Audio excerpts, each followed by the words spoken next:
முட்டை தயிர் சேர்க்காம ஒரு சூப்பரான ஈவினிங் ஸ்நாக்ஸ் செய்ய போகிறோம். வாங்க எப்படி செய்யலான்னு பார்க்கலாம். அதுக்கு தேவையான பொருட்கள்: மைதா மாவு 3/4 கப்பு, வறுத்த அரிசி மாவு 2 ஸ்பூன்,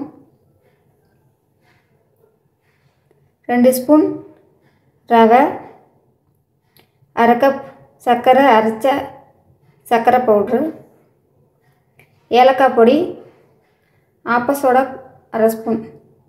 இப்போ வாங்க எப்படி செய்யலான்னு பார்க்கலாம். இப்போ ஒரு பாத்திரத்தில் மைதா மாவு சேர்த்துக்குங்க. அதோட அரிசி மாவு, ரவை, ஏலக்காய் பொடி, ஆப்ப சோடா,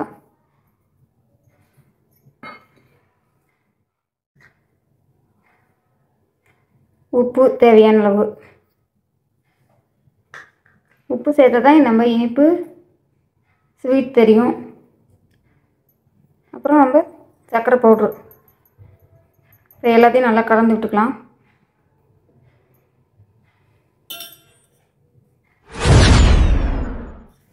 நல்லா கலந்துட்டுங்க. தேவையான அளவு தண்ணி சேர்த்து கொஞ்சம் கொஞ்சமாக பிசைஞ்சிக்கலாம்.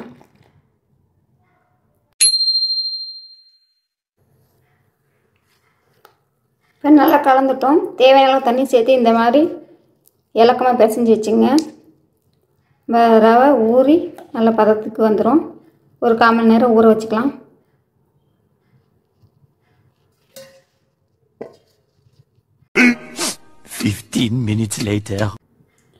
நெய் 1 ஸ்பூன் சேர்த்து மூடி வச்சுக்கோங்க.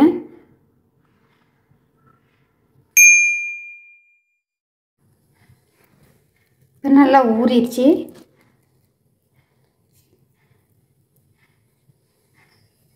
ஒரு பாத்திரத்தில் தண்ணி வச்சுக்கோங்க. ஒரு கடாயில் தேவையான அளவு எண்ணெயை விட்டு காய வச்சுக்கோங்க.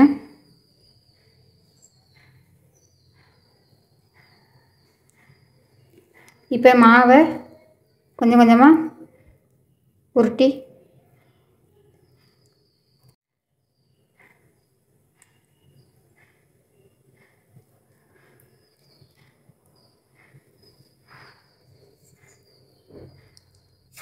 எண்ணெயில் போட்டுடலாம்.